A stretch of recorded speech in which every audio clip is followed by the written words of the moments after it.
Welcome to the Dental Team Podcast. I'm your host, Kiera Dent, and I have this crazy idea that maybe I could combine a doctor and a team member's perspective because let's face it, dentistry can be a challenging profession with those two perspectives. I've been a dental assistant, treatment coordinator, scheduler, biller, office manager, regional manager, practice owner, and I have a team of traveling consultants where we have traveled to over 165 different offices coaching teams. Yep, we don't just understand you, we are you. Our mission is to positively impact the world of dental, and I believe that this podcast is the greatest way I can help elevate teams, grow VIP experiences, reduce stress, and create A-teams. Welcome to the Dental Team Podcast. Hello, Dental Team listeners. This is Kiera, and you guys, guess who I've got with me? The one and only Spiffy Tiffy. She got like a little vacation on accident. So how's that vacation treating you today, Tiff? You know what? It's pretty fantastic, and I couldn't have been asked to be rerouted to a more beautiful day in San Diego. So it's been So fantastic. you want to tell, Tiff and I have actually considered starting a new podcast called The Travels of a Dental Consultant. Tiff, why don't you just share our first episode right here? What happened yesterday? Yeah, so I've been told a million times that I need to just write a book or a blog or whatever about travel because there's always something. And my motto, which is probably just progressing my travel mishaps, but my motto in life is like, if I left for an office and something chaotic didn't happen with my travel, did I even really leave? So That's why you get it. You create I create it. Stop that. It's totally fine. Because I go out there and I say, I am unavailable for stress and chaos. That's my motto. And so I got smooth flying. Offices are easy peasy. Here and there, I'll get a little bit of a frustrated person, but most of the time, because that's what I want. Like I am unavailable for stress and chaos. Tiff, on the other hand, is like, bring it on, world. I'm ready. I know exactly who helped you come up with that verbiage, by the way. It's great. It is very great. Yeah, she would probably yell at me if when she hears this podcast, I'm sure I'll get a text. So anyways, my travel, this is the first day of February. We're recording this. So if you're remembering, the Dallas area, really Texas in general, is freezing over again. This happened a couple of years ago, and now they're freezing over once again. And I just, thought it'll be fine. It's not that bad. Like, you guys are freaking out. Chicago's frozen all the time. I have driven through Wisconsin and, all of those states when they've been frozen, and it's fine. And it was not fine. So I left, Longview, Texas on what should have been 2.5-hour drive to Dallas. And Dallas's elevation is higher. And so there were ice warnings and, frozen water coming from the sky warnings. And I was like, it's totally fine. And the closer and closer I got, it was like, I left and it was about 30 degrees. And then it was 27 degrees and then 23 degrees. And the roads were just getting worse and worse. And like, no one's on the road. By the way, restaurants have shut down because they don't want their team members to have to like drive to the restaurant. And so there's nobody out. They don't have any way to plow those roads. None. I think you forgot that you're in a place that does not even have snow plows, salt, nothing. Like those people are just downright stranded. Yeah. They're like, we don't even know what to do. Hunker down, pray for sun. We don't know what to do with ourselves. And yet you're like, I'm going to just drive. It's going to be great, guys. I am an Arizonian who knows how to drive in the snow. Don't you all worry. I'm like, you guys are being ridiculous. People driving this stuff all the time. And to Kiera's point, like, they have the necessities to be able to drive in that, which Texas, I don't think, is equipped for it. So now I know.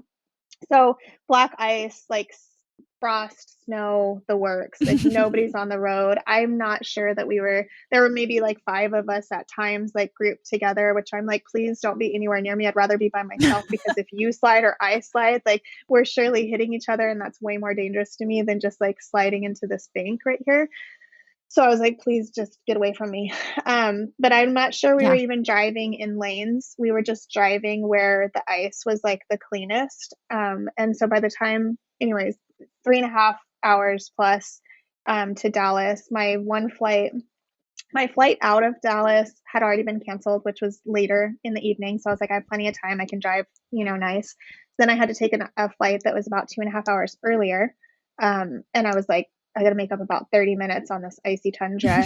And so I didn't. And I got to the airport 15 minutes after they started boarding and still needed to get through security. So if you know anything about the airport or flights, they close the gates 10 minutes before the flight takes off. So I had about 7 minutes. This is, but let's put an interjection. This is only if you're on American. Most of the other airlines are fine. Touche. American, hard pass, no. They will shut that door. 11 minutes, you're toast. Like, don't you're even try to toast. get to that gate. I have been sitting on their tarmac on a connection with their own freaking airline, and they're like, nope. And I'm like, what do you mean? Nope. You held me on that tarmac. I had nothing to do with this. And you said I'm shutting the gate 10 minutes before. I see the plane. It hasn't even pushed back. It's So right there. that's for all the, if you can't tell, Tiff and I, maybe not Tiff, me and American and DFW, they're DFW. like a total, it's awful, but it's go DFW, on. Okay, so 10 minutes, Tiff's not going to make this. I'm not making it, surely. There's no way. There's literally no way. So I get through security at the time that they should be closing the gates, and I'm like, it's fine. I've ran through. DFW has more of my exercise life than any other airport. So I'm like, it's fine. I'm going to run. DFW is the only place I run. I'm the same way. Like, literally, I don't run except for DFW. Like, I don't even run for fun, guys. It's just DFW every time. Valid. That's fair. So I'm running and I get to my gate just in case, because I'm like, you never know. You never know. So I get there and I'm like, oh my gosh, it's been delayed 45 minutes. They haven't even boarded yet. I'm making this flight. Good to go. So I'm like, I gotta go to the bathroom. So I run to the bathroom, run back. I get there and I'm like, why are all these people angry? Flight's canceled. So flight's canceled. Last flight to Phoenix for the night, and I am surely not getting back on those roads. And I'm not getting a rental car to drive myself anywhere else. I'm lucky I made it where I was. I'm surely not trusting anybody else to be driving me anywhere. So I was like, I'm going to be stuck in this airport overnight. The hotel that's like connected right here is fully booked because they've been canceling flights all day. And then I see a flight to Palm Springs, which is about 4.5 hour drive from Phoenix. So I thought, okay, great. I'm going to hop on this flight to Palm Springs. I will get there at like 10 p.m. I'll drive home tonight. Totally fine. I'm on an adrenaline rush, mind you. And it's now, almost 8 p.m. CST. So that's totally fine. So while I'm sitting there and I'm on the phone with Kiera, they're telling me that we're missing a captain and 2 flight attendants for this flight. So we have no idea when or if it's leaving. And I was like, there's a flight, Kiera, that is boarding for San Diego right now. And I ran again a couple gates over, and the girl, she got me on the flight. I thanked her so much, and we took off, and I was like, hallelujah. And then I woke up this morning to, I'm not even joking you, I've been to San Diego a lot. I'm only 5.5 hours from San Diego, so it's an easy trip. This is probably the most beautiful day I've ever experienced in San Diego. There's not a cloud in the sky. There was no smog at 7 a.m., which is unheard of. There's like this beautiful light breeze, but the sun is gorgeous. And I just decided to stay here and do work from the beach or from the harbor. Why not? And with that, Tiff, I love that story so much because that's why I said you're on an unexpected vacation. But guys, I wanted Tiff to share this story with you because I think that it plays really well. You guys just listen to Tiff. I'm sure you ran through DFW airport with her. But really, how can we make this for you guys is what to do when things don't go as planned. Tiff could have been having a temper tantrum, which honestly, I promise you, she probably saw many adult temper tantrums yesterday at DFW. It is quite impressive. If any of you want to see adult temper tantrums on steroids, go to the airport and watch flights get delayed, and you will see grown adults lose their shenanigans on those poor little flight agents. I don't know why those people have their jobs that they do. I don't know how they stay there because people are downright angry. But yet, what's interesting is Tiff could have been throwing that temper tantrum. Tiff could have been freaking out, aka when your guys' schedules fall apart, aka when that patient cancels, also known as when the billing and we have somebody call and who's upset with us. When doctors, you notice that your AR is at 125,000, which is more than you made last year. These things are not things that you had planned, and they can create unexpected surprises. And my question is, what do we do when things don't go as planned? Do you have that adult temper tantrum? Or do you pivot, find the solution? Because I promise you that solution is always there. If your schedule is falling apart, my question is, are you putting out enough outbound calls? If you're getting patients to have problems with billing, are we doing correct insurance verification on the front end versus worrying about it on the back end. If your AR is making more money than you're making take home pay, well, right there's a solution. Get that AR collected and you're instantly going to have a paycheck. What's happening there and what is the broken system and how can we solve it? But yet, what is your response when things don't go as expected? Are you like Tiff where you find the solution? Or are you like some of those other angry passengers who throw a temper tantrum? Tiff flew somewhere that was unexpected and is having one of the most amazing days. I guarantee you this is going in her journal of like one of the top highlights of her year so far, just because it's an unexpected magic. You can have unexpected magic in your practice, but do you look for it and do you see it and do you create it? Or are you sitting there and managing the circumstances that your practice has created by poor systems? Like, I'm just going to be very strong on this ownership piece right here. The reason you're having those problems is because of poor ownership. Tiff, there was ice. There's honestly nothing she could have done. That was weather. That's not Tiff having poor ownership. Her poor ownership would have come in if she throws her hands up, says, this is terrible. I can't take care of my clients. Instead, she flew, took care of her clients. She's staying there, flies home, bada bing, bada boom, found the solution. That is ownership. That is pivoting when it's there. And so I'd ask you guys, when you look at your practices, where are those frustrating adult temper tantrum moments? Where are, for team members, hygienists, are you having an adult temper tantrum to yourself when patients don't want to accept perio? What is the problem and how can we solve this forever? What is the problem with our schedule falling apart? What is the problem with patients not saying yes? What is the problem with having low production? Are we underdiagnosing? Are we not closing cases? Are we not following up? And what are you doing about it? And then on the flip side, what do you do when the unexpected happens and how does your team respond? Those are some of the questions I've got, Tiff. I don't know how you see it for offices, but honestly, I feel like so much of this is relevant for practices, even though it was a flight story. No, I totally agree. And I love that we can take real life and spin it into the practice, because I think we oftentimes tend to think of like our real life and then our job.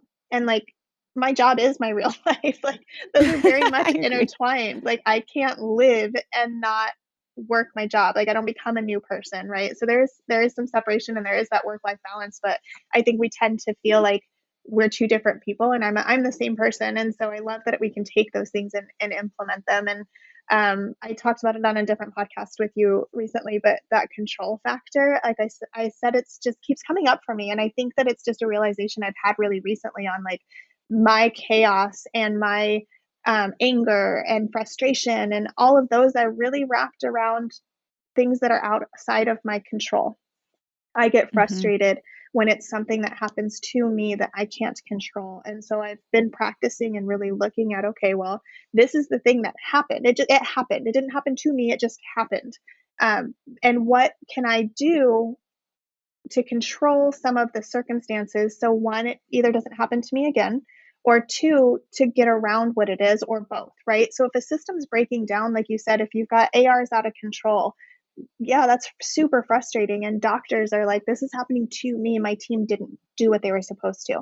Totally agree. Your team didn't do, what they were quote unquote supposed to, but do they know what they were supposed to do? They know what those parameters are. Have you been checking on it? Like if it got to $125,000 and then today you wake up and you're like, what the heck? Like it got there steadily. Like you didn't wake up today and all of a sudden it's 125. Like it has been growing. So have you been looking at it and what part can you control? So today, that's what it is. The ownership is great.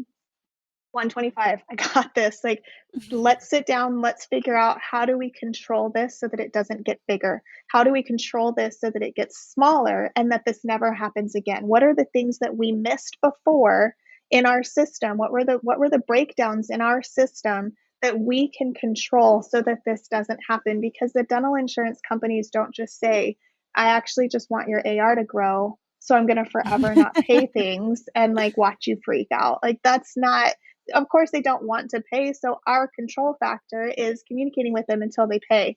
So I think that's why it's relevant, and it's super important to really just look at those pieces. I can control my ownership in every situation. I own the fact that I drove through an icy tundra that I probably never should have been on that road in the first place, right? I totally own Mm-hmm. that fact. And had I slid off the road and gotten into an accident, I would have said, you know what? Like, yeah, I should never have been on this road. But I got there. I drove as safe as I possibly could. I own that fact. I own the fact that, I knew going out there that this was a possibility. I Mhm. I saw the weather.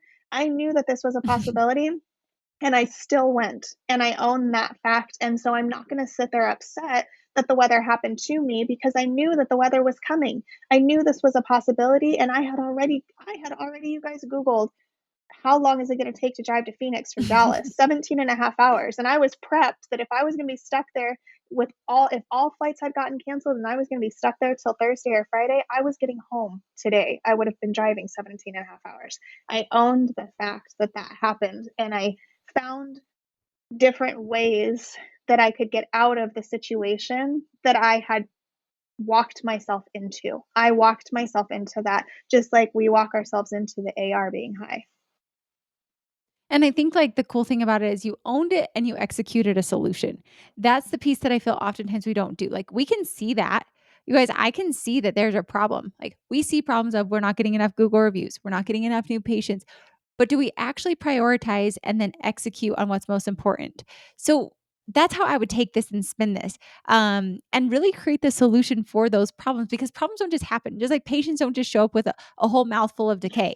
That happens over time. These things are there. It's just a matter of us fixing them and prioritizing which one is the most important one for you to fix. So I love comparing these two, and I hope you guys are seeing the correlation between the two, because at the end of the day, if you can see these problems and then pivot it into how this is one of the greatest things that's ever happened to you. An office who has 125,000 in AR, you can be ticked off, miserable, stomp your feet, or you can say, hallelujah, let's solve this. This is the greatest day of my life because I'm never going to get here again.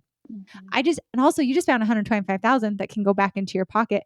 Fingers crossed. Hopefully we can collect it all. Not guaranteeing, but you should be able to collect at least a reasonable portion of that. But like this could be the best day of your life. Just like for Tiff, this is one of the greatest things, even though it didn't appear that way. So when our schedules fall apart, you can sit there. I know I've thrown an adult temper tantrum when the schedule falls apart. Mm-hmm. I hate making phone calls to fill a schedule. I hate it with every ounce of me. I don't want to. That's why people don't break up with me, guys. People, if they try and cancel, Tiff even knows this. Clients are like, hey, Kiera, I'm not going to be able to make it. I'm like, well, that's a bummer. Like, we got to get this in because this is my only time. Clients stay in my schedule. Patients stayed in my schedule. I hate calling and filling schedules. It's just very annoying to me. But at the end of the day, I learned that because I had a whole schedule fall apart and I said, this is never happening again. Let's fix it. So I would ask in your practice, are you the victim or are you the solution? Like which side do you fall on? Are you throwing the adult temper tantrum, or you can also have an and. You can throw it and solve it. But let's have that be short and then see how this truly can be one of the greatest things that's ever happened to you. Schedule falling apart, low production. Those things are flags that help you find the great silver lining of awesomeness. So I would say go check all the different areas. Tiff and I actually did a beautiful series of podcasts for you guys starting in November of the 12 systems. It might have actually started in October because 12 weeks. Go from like December, the last week, and count back 12 weeks and you'll find them all. But we literally went through a whole checklist of all the systems of your practice. Look to see where are these pain points, where are the issues, and then choose to solve them now. Why wait, guys? I mean, I have a quote right here. It's real cute. It says, whatever you want to do, do it now. There are only so many tomorrows. That's by Michael Landon. Like, why not? Why not choose? And Tiff, I loved that you have chosen that, like, this is an event that happened. It didn't happen to me. So you take the emotion out of there. This is an event that happened. You can make this feel really yucky if you say 125,000 in AR happened to me. No, it didn't. It just happened. It just happened. Okay. We have 125,000. That was a mistake. Let's clear it up. Let's find the solution. Either we're going to solve it, we're going to call someone to help us, we're going to outsource it, but we're going to find the solution. And I really do think if offices would take that mentality, there will be San Diego gorgeous days on the other side of that. So much more than you ever could have imagined. So, Tiff, any last thoughts as we wrap up your amazing adventure, getting it into the practices and helping them have San Diego days? No, I love it. I think you wrapped up beautifully, and I have nothing to add. I think $125,000, finding that is magical. Holy cow, there's $125,000 I didn't know I should have had. And I think that that's a flip the script, right? Tiff's Yeah. script today could have been like, my life is miserable. I'm sitting in beautiful San Diego, but I'm not home. She could have Yes. literally found the negative in there, but instead flipped the script, saw how this is something amazing and how she's able to take it. So, guys, 125,000, broken schedule, low production. That can be the most magical thing if you choose to take ownership and fix it. And if we can help you guys, let us know. Because honestly, I believe that running a practice and having a life should be easy. And with Dental A Team, it can. So reach out, hello@thedentalateam.com. And as always, thanks for listening. And we'll catch you next time on the Dental A Team podcast. And that wraps it up for another episode of the Dental A Team podcast. Thank you so much for listening, and we'll talk to you next time.